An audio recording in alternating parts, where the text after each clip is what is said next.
Well, now I'm going to ruin everyone's night by. We won't need to go through like this whole article, but I want to just read a couple parts and then we can just laugh collectively at it. Please. But I wanted to, because for Hugo, who didn't get a chance to read it, I'm going to read it. So this is again an article referring to from Redstate from 2020, where the author is saying that this movie is not a leftist movie, but in fact a film in support of capitalism. So I won't give so he goes through a rundown of the plot. And he says, it's about this guy, Curtis, as we already said, and he's in the back of the train, subjugated, enslaved, and tortured, and all this. And then it says, it's true this movie does have a leftist bent, but it never shoves it in your face. Instead, it focuses on Curtis's leadership, the odd world he finds himself in, and the sacrifices he makes as the revolution proceeds. I mean, I guess that's fair. Like, that's actually kind of what happens. And then it says he has moral conundrums and all these things. And then he says the film's tone is tragic, but depicts a sort of surrealism. And he says similar to Willy Wonka and the Chocolate Factory. And only he mentions that because there is this crazy theory online that this movie is a unofficial sequel to Willy Wonka. You can Google that. We won't need to go down that whole thing, but it's this weird theory. But then... Here's where this guy's shit goes off the rails. He said, what Bong made was a commentary on feudalism and totalitarian society. Capitalism is the opposite of this. As if the train were a capitalist society, those in the back would be able to work their way up to the front, and Wilfred wouldn't be the leader of the train. The thing is, Bong even makes the argument that capitalism, without knowing it, through one of the film's best characters. Jesus Oh Christ. my God. I like, as I said before, art is subjective, and I guess you can interpret whatever you want. But he's just wrong. Like, we see characters change their station throughout the whole movie. The very first scene is the police come and ask for a violinist, and then we see that violinist in a suit and tie later. We meet the bug melter dude who's came from the tail and is making all their food. Did he fucking watch this movie? Like, what is he talking about? It's because he doesn't this is what I don't like about people that do stuff like this, is that not only do they not understand socialism or communism, but they don't even understand capitalism. They really think that you can become the conductor of the train someday. Like, absolutely not. You're either a worker or you're in the back dying and eating bugs. There is no in between. It's insane to me that they really think that you can work your way out of poverty. Like, you really can't. The system is built to keep us down here. So screw that guy. He's an idiot. Yeah, we don't need to say more, but I'm just for everyone's, since I had to read this article, I'm going to read the last two paragraphs. Yeah. So he says, Curtis wants to take, I skipped some, but they talk about how Nam and Yona are essentially just drug addicts, which we've also critiqued in this, is that maybe they were addicted, but they also had a plan in mind for that, which he doesn't mention at all. He just kind of ignores their entire plot. And then he says that Curtis wants to take control of the train for himself, believing he can run the system better and more fairly. He does briefly believe that. And it says Nam seems to understand that this is a delusion and wants to leave the train altogether. He notices the snow's melting and that they can live outside this totalitarian system.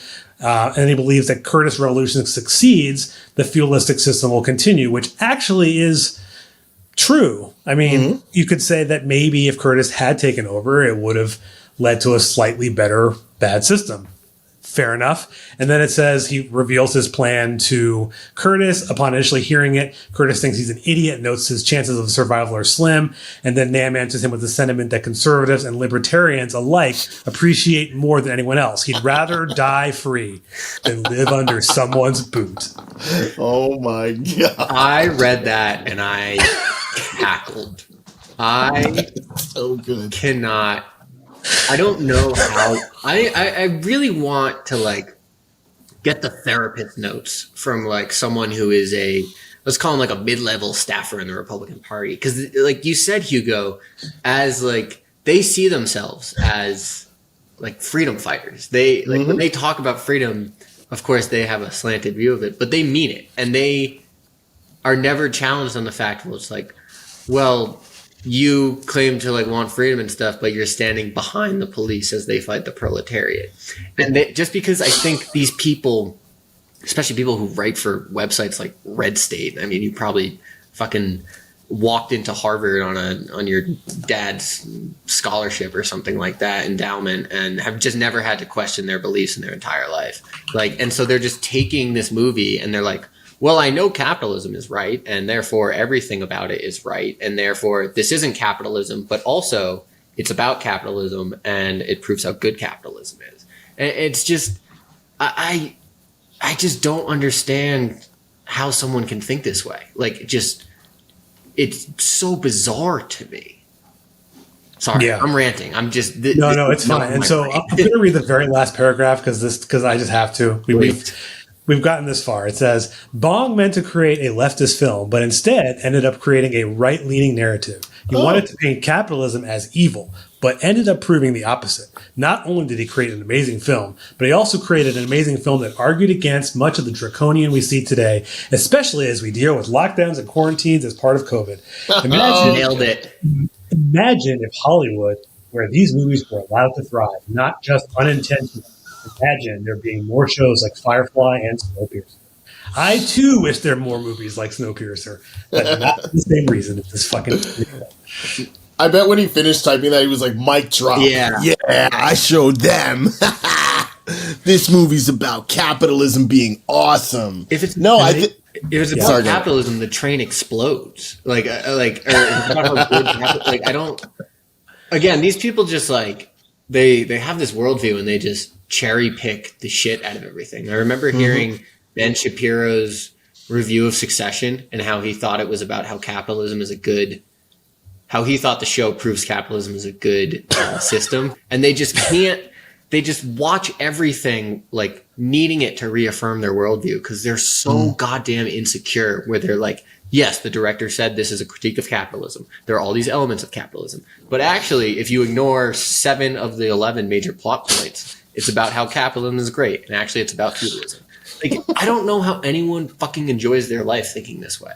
Like, they can't even watch a movie without... They don't. Yeah. That's the thing. Is like, they watch, like, Star Wars, and they're like, I don't like this. And like, it's because you're the Empire, dipshit. Yeah.